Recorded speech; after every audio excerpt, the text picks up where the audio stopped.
The boy's hand trembled as he held the last mango he had. His stomach growled with hunger, his lips were dry, and his eyes dimmed with weakness. Yet standing before him was another child, even hungrier, even more desperate. What he chose to do with that single mango would change his life, and the entire town, forever. You're watching Nightfall Tales by Wara, where every story warms the heart, stirs the soul, and leaves you with a lesson you'll never forget. The town of Greenfield was bright that morning. Children rushed down the streets in neat uniforms, their bags bouncing on their backs as they laughed, argued, and teased one another on the way to school. Among them was Chinedu, a skinny 12-year-old boy with sharp eyes and a quiet smile. Unlike the others, Chinedu walked slowly. He clutched his faded school bag tightly as if it carried something precious. But inside the bag, tucked in a tin lunchbox, was nothing. No bread. No biscuit. Not even groundnuts. Chinedu's father, once a lively carpenter, had been out of work for months. His mother sold vegetables in the market, but sales had been poor. That morning, she had bent down to kiss her son's forehead and whispered, "Nedu, my heart, forgive me. No food today. But when you return, I promise I'll find something for you." Her eyes had shone with tears she tried to hide. Chinedu had smiled bravely and said, "It's okay, Mama. I'll be fine." But deep inside, his stomach was already protesting. At school, the bell rang for break time. The playground filled with children unwrapping sandwiches, donuts, and rice in flasks. Chinedu sat under the mango tree at the edge of the compound, staring at the ground so no one would notice his empty hands. That was when his best friend, Kola, came running. "Nedu, let's eat together," Kola said cheerfully, opening his big lunchbox. Inside were jollof rice and fried plantain. The smell made Chinedu's stomach churn. But Chinedu smiled weakly. I'm not hungry. I'll eat later." Kola frowned, but before he could ask further, the school bully, Benson, arrived. Benson always had too much food, and he loved to show off. He tossed meat pies to his friends but sneered at Chinedu. Look at him. No food again? Poor rat. The laughter stung, but Chinedu said nothing. He only lowered his gaze. Still, as the noise around him grew, his eyes wandered upward to the wide branches of the mango tree above him. And there, hanging low, was a single ripe mango, golden and glowing in the sunlight. His heart skipped. A mango, a gift from heaven. But as his fingers brushed the fruit, he didn't know that this mango would not just fill his hunger. It would lead him into trials, secrets, and choices that would change everything. Chinedu plucked the mango carefully and held it close to his chest as if it were treasure. The smell filled his nose, and his mouth watered. His hands shook as he peeled the skin, juice dripping down his wrist. He was just about to take a bite when a voice startled him. "Please, can I have some?" Chinedu turned. It was Amara, a small girl from Primary 2. Her uniform was torn at the shoulder, her hair unkempt, her eyes wide and hollow. She looked as if she hadn't eaten in days.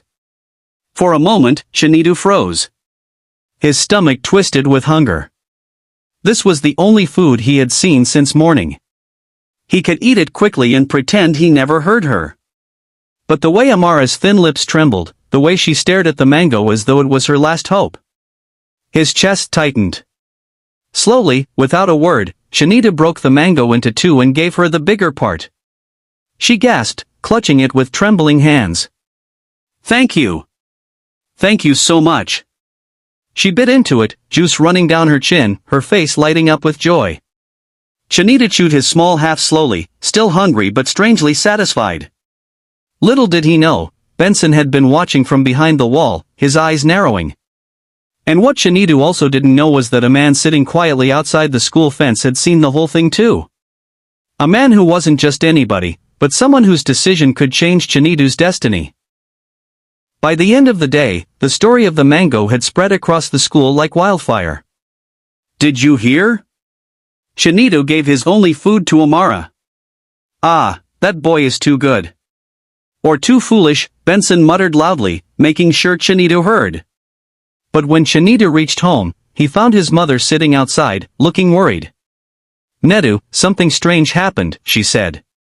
A man came here today asking about you. He said he saw what you did at school. Chinedu's eyes widened. A man? Who was he? His mother shook her head. He didn't give his name. He only said, the boy who shares when he has nothing is the boy I've been searching for. Then he left. That night, as Chinedu lay in bed, his stomach still aching from hunger, his mind raced. Who was this man? Why was he looking for him? And why did it feel as if his simple act of sharing a mango had opened the door to something far bigger than he could imagine? The next morning at school, Chinedu couldn't stop glancing at the fence. Who was that man his mother spoke about? And why would he be looking for him? The bell rang for assembly. As pupils lined up, Chinedu spotted him again, tall, neatly dressed in a simple shirt and trousers, his hat tilted low. The man leaned against a tree outside the fence, watching quietly. When their eyes met, Chinedu felt a strange chill, almost as though the man could see right into his thoughts. During break, while other children rushed to eat and play, Chinedu walked slowly toward the fence. He wanted to ask, but fear held him back. Before he could say a word, the man spoke first. You are Chinedu, son of Obinna the carpenter, aren't you? Chinedu froze. Yes, but how do you know me? The man smiled faintly. Kindness has a way of speaking louder than names. Before Chinedu could ask more, Benson appeared suddenly, pushing him aside. Hey!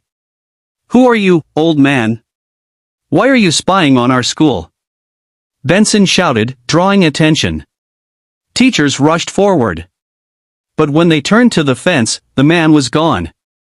Vanished into thin air. The teacher scolded Benson for causing noise, but Chinedu's heart raced. Who was that man?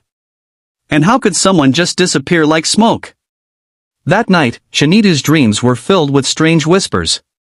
He heard the man's voice, the boy who shares his last mango holds the key, but keys can open both doors and traps. Chinedu woke up sweating, his heart pounding. Life at home grew harder. Chinedu's father fell ill with a fever and could no longer look for work.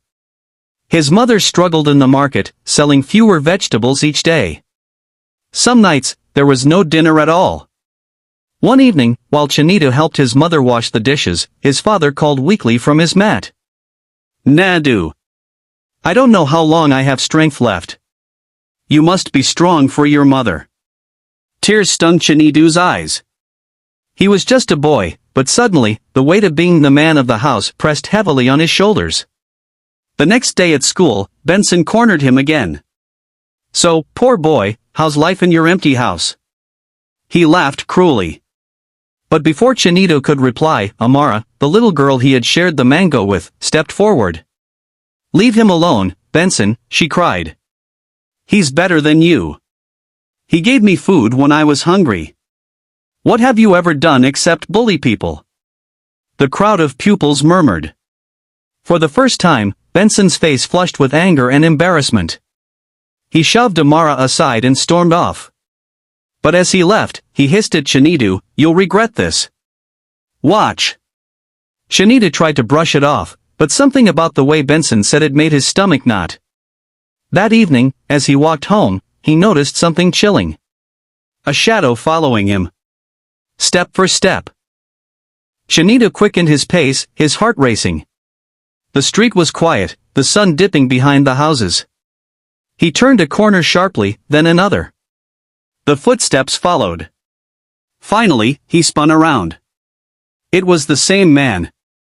The man from the fence. This time, he didn't vanish. He stood calmly, holding a small brown envelope. His eyes were steady, kind yet mysterious. Chinedu, the man said softly, don't be afraid. My name is Mr. Okafor. I work with a foundation in this town. We've been searching for children like you, children with pure hearts. What you did with that mango, it was no small thing. It was a test. And you passed. Chinedu blinked, stunned. A test? Mr. Okafor nodded. But be warned, kindness attracts both blessings and enemies. That mango was just the beginning. Now, you must choose whether to walk a path of sacrifice, or turn away. He handed Chinedu the envelope. Inside is an invitation. Bring your mother tomorrow evening to the town hall. Don't tell anyone else. Not even your friends. And before Chinedu could ask another question, Mr. Okafor turned and walked away into the shadows. Chinedu's hands shook as he held the envelope against his chest. What was this foundation? Why him? And why did it all feel like stepping into a mystery far bigger than a single mango? That night, he didn't sleep. He just kept staring at the envelope, knowing that tomorrow might change everything. The next evening, the small town hall buzzed with whispers. Parents and children sat on old wooden benches, their faces curious and expectant. Chinedu sat beside his mother, clutching her hand tightly. The brown envelope lay on her lap, its seal broken, the words still echoing in her mind, an invitation for a boy with a heart of gold. On the stage stood Mr. Okafor, dressed neatly as always. His voice was calm, but it carried weight as he spoke. Good evening, families of Greenfield. Some of you may wonder why you are here. We are from the Golden Future Foundation, an organization that looks for children who show unusual courage and kindness. Children like Chinedu Obinna. Heads turned. A murmur swept the room. Chinedu's cheeks burned as all eyes fell on him. Mr. Okafor raised his hand. Do not clap yet. You see, what he did with that mango was more than sharing food. He showed selflessness. And that is the kind of heart this world needs. But, his voice dropped. Every gift comes with a price. The hall grew silent. Parents leaned forward. There are forces, Mr. Okafor continued, that do not want children like Chinedu to rise. They will mock him, oppose him, even try to destroy him. But if he accepts, our foundation will train him, protect him, and prepare him for a future he cannot yet imagine. Gasps filled the hall. Children whispered excitedly. But at the back of the hall, leaning against the wall with folded arms, Benson smirked. His eyes glistened with envy and hatred. When the meeting ended, Chinedu's mother whispered, "My son, this could be a miracle." But Chinedu's heart thudded. He felt both honored and terrified. Because deep down, he knew Mr. Okafor wasn't telling the whole truth. That night, Benson couldn't sleep. He lay on his bed, staring at the ceiling, fists clenched. So, they think Chinedu is special, he muttered. Because of a stupid mango? His mind boiled. All his life, Benson had wanted attention, to be the smartest, the strongest, the one everyone admired. But now, Chinedu, the poor boy with torn sandals, was stealing the spotlight. No, Benson whispered, his eyes narrowing. I won't let him take this from me. The next morning at school, Benson began spreading rumors.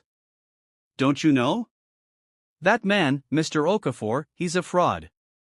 He'll use Chinedu and throw him away. Some children laughed. Others looked uncertain. But Benson didn't stop there. After school, he followed Chinedu home secretly, his steps careful, his eyes cold. When he saw Chinedu and his mother entering their small house, Benson smirked. If he thinks he's going to be a hero, I'll make sure he falls first. That night, as the wind howled through Greenfield, Benson scribbled a plan in his notebook.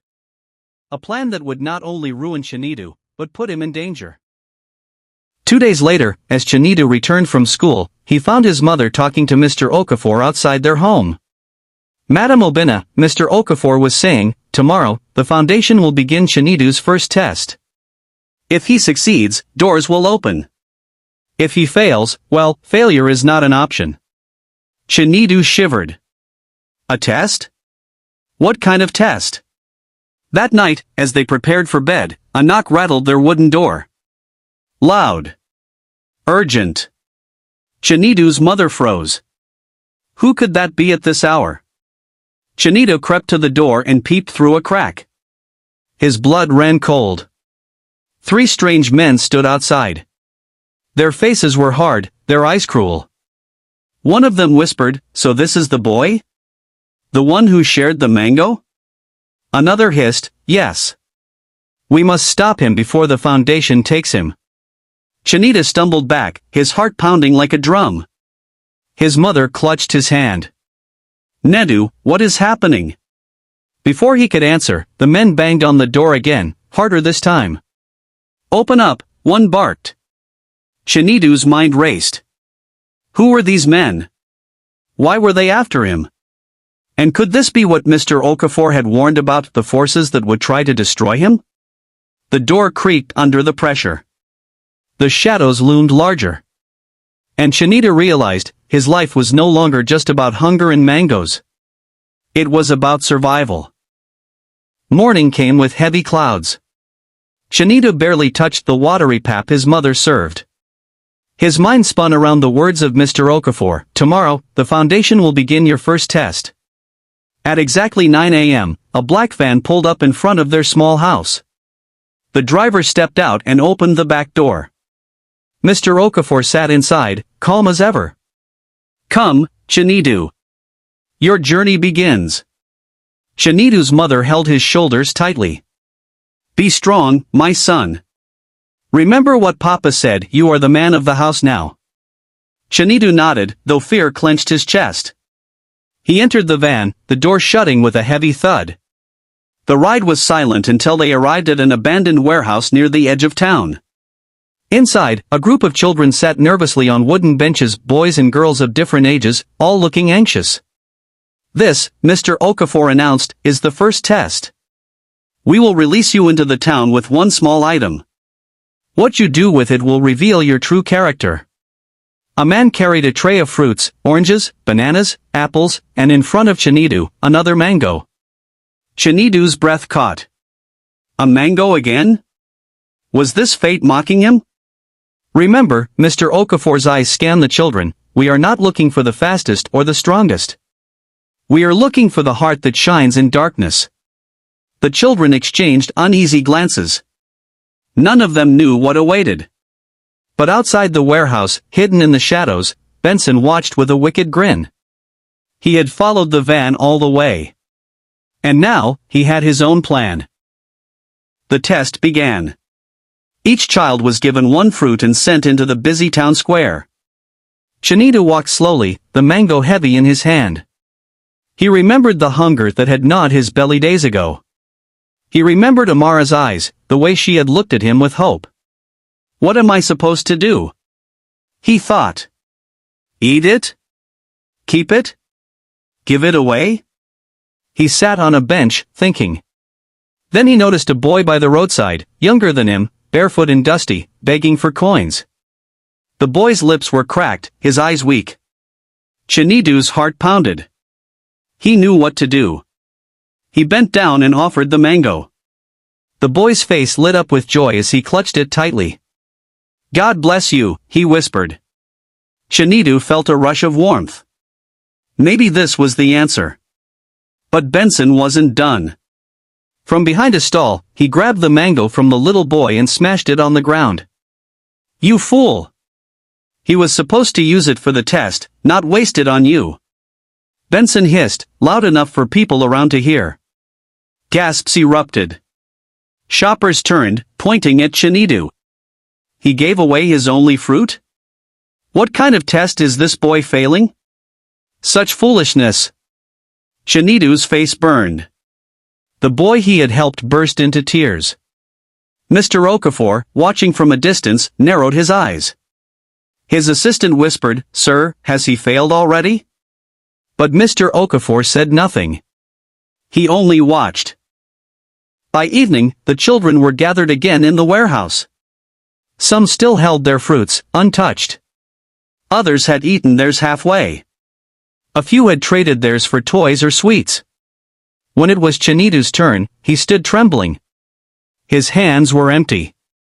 I gave mine to a hungry boy on the street." The hall went silent. Then laughter broke out. One of the older boys sneered, "So you wasted it? At least I still have mine." Another girl raised her half-eaten apple proudly. Chinedu lowered his head, ashamed. But Mr. Okafor raised his hand for silence. His deep voice carried through the hall. "Listen well. Many of you protected your fruit out of fear. Some traded it for pleasure. But this boy, he gave it away to someone who needed it more. That, children, is the true heart we seek. The hall erupted in murmurs. The laughter died. Mr. Okafor stepped forward, placing a hand on Chinedu's shoulder. Yes, the crowd mocked him. Yes, the world called him foolish. But remember this, the greatest strength lies in sacrifice. Chinedu's eyes widened, tears stinging. He hadn't failed. He had passed. But as the children clapped reluctantly, Benson's fists clenched. His plan to ruin Chinedu had backfired. Rage burned in his chest. And in that rage, he made a silent vow, if kindness is Chinedu's weapon, I will turn it into his curse. The next day, school buzzed with whispers. Some children looked at Chinedu with respect, others with suspicion. He's the boy the Foundation picked, they murmured. But Benson's eyes burned with hatred. He couldn't stand it anymore. If tricks couldn't ruin Chinedu, then he would use something darker. During break, he slipped behind the classrooms and called two older boys from the secondary school nearby. They were rough, the kind of boys everyone feared. Benson whispered, I'll pay you. Just scare him. Take something from him. Make him cry in front of everyone. The boys grinned. Consider it done. That afternoon, as Chinedu walked home with Amara by his side, the two older boys jumped out from behind a kiosk. One grabbed Chinedu's bag, the other shoved Amara to the ground. Let's see what the Foundation boy carries, they jeered. Chinedu's heart raced. His bag was all he had, his books, his pencils, even the lunch his mother had managed to pack that day. He fought back, pulling with all his might. Leave him alone. Amara cried, tears streaming down her face. Just as Chinedu thought he would lose, a loud voice thundered, enough. Mr. Okafor stood at the end of the street, his eyes blazing. The boys dropped the bag instantly and ran. Benson, hiding nearby, froze. He hadn't expected Mr. Okafor to appear. As Mr. Okafor helped Chinedu up, he said softly, do you see, my boy? The world will test you, not with hunger alone, but with fear. But fear is only a shadow. Courage is the light. Chinedu nodded weakly, but deep down, he knew this wasn't over. That night, rain poured heavily on Greenfield. Chinedu sat beside his father, fanning him as fever burned through the man's body. His mother sobbed quietly in the corner. Nedu, his father whispered, his voice hoarse, you are strong. Never forget, kindness is not weakness. He coughed violently, clutching his chest. Chinedu wiped his tears. Papa, don't talk like that. You'll get better. But in his heart, he feared the truth. His father was fading. Suddenly, a knock came at the door. Chinedu opened it to find a small basket covered with cloth. Inside were medicines and fresh food. A note lay on top, for the boy who shared his last mango. From a friend.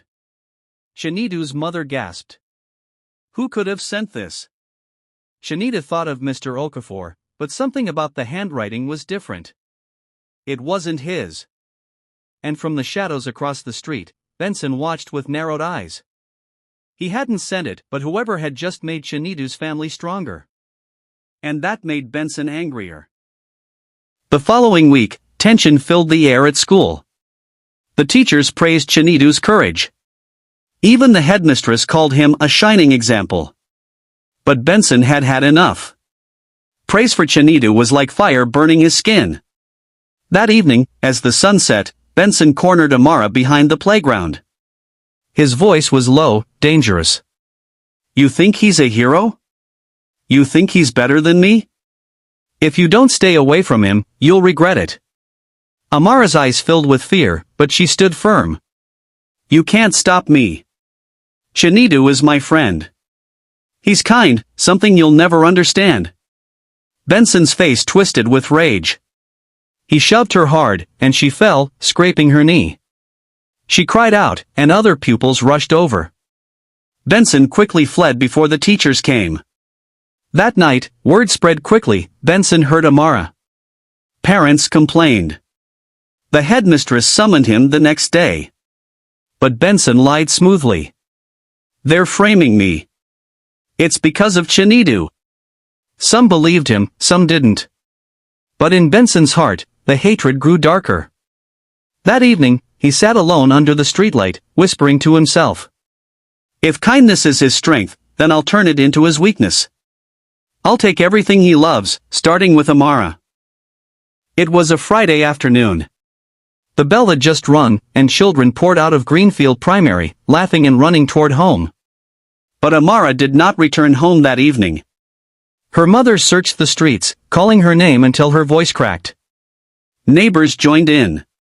The whole town buzzed with worry. Where is Amara? Chinedu's chest tightened.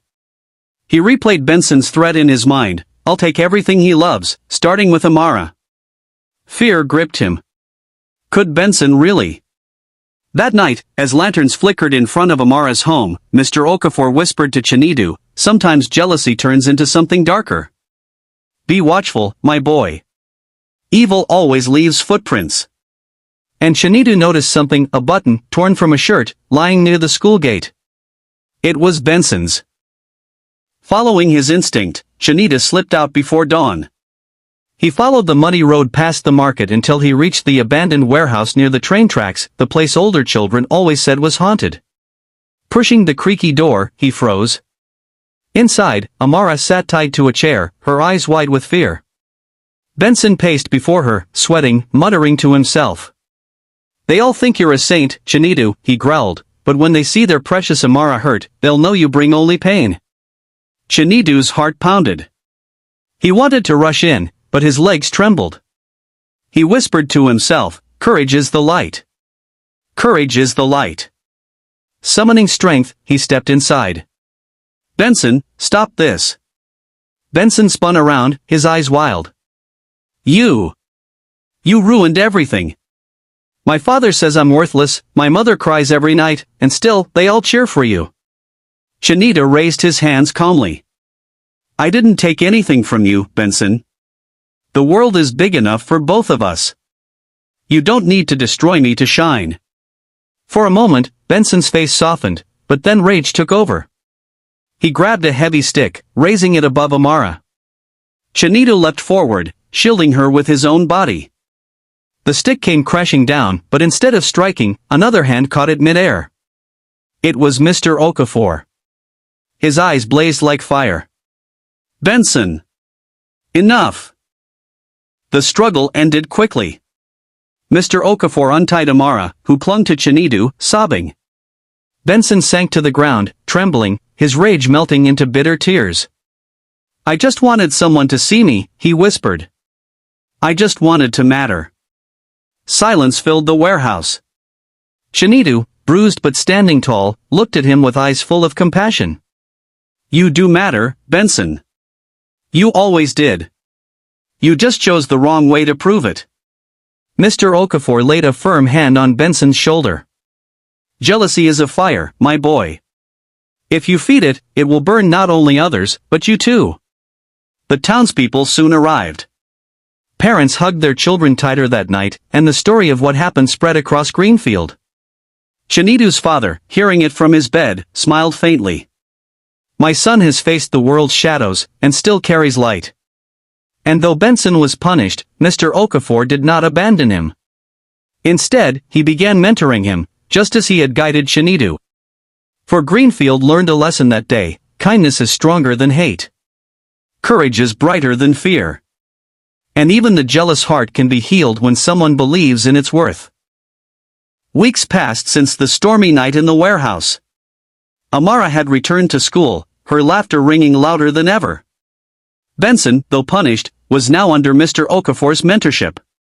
He no longer walked with the swagger of arrogance, but with the slow, painful steps of someone learning humility. One evening, Chinedu sat outside their small house, peeling a mango slowly. His father, still weak but improving, called him closer. Do you remember, my son, Mr. Dyke said softly, the day you shared your last mango? Chinedu nodded. His father's eyes glistened. That single act of kindness planted a seed bigger than you can imagine. When you gave, the world noticed. And when you stood for Amara, the heavens noticed. You are proof that one act of kindness can grow into a tree that shades everyone. The very next day, something unexpected happened. A group of visitors from the city came to Greenfield Primary. They had heard about the brave boy who shared his mango and later saved his friend from danger. The story had spread far and wide, carried from mouth to mouth, even reaching the ears of a charity foundation. They came with gifts for the school, new books, computers, even a playground. And for Chinedu's family, they brought help, medical support for his father, food supplies for his mother, and a scholarship for Chinedu himself. Tears filled his mother's eyes. All this, from one mango, she whispered. Mr. Okafor smiled. Yes. Because the world always gives back to a hand that gives. Years later, Greenfield Primary changed. Children studied under brighter classrooms, parents smiled with relief, and the mango trees by the schoolyard grew taller, their branches stretching toward the sky. But one tree was special. It stood near the old classroom where Chinedu had once broken his mango into two. Children called it the Tree of Hope. They said its fruits were sweeter than any other mangoes in town. Whenever pupils sat beneath it, teachers would tell the story. Long ago, a boy shared his last mango. He had little, yet he gave. And from that act of kindness, courage was born. He faced jealousy, danger, and fear, yet he never stopped shining his light. Parents listened too, and the lesson was clear: what we teach our children today can save the world tomorrow. As for Chinedu, he grew into a young man respected not only in Greenfield but beyond. And each time he passed the mango tree, he whispered, "Thank you, for teaching me that giving is greater than having." And so the story lived on in classrooms, in homes, in every child's heart.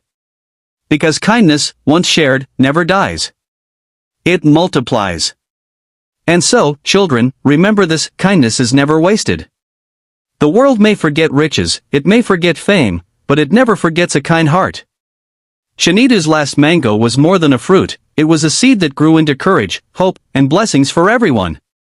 And to all parents listening, never underestimate the little lessons you plant in your children today.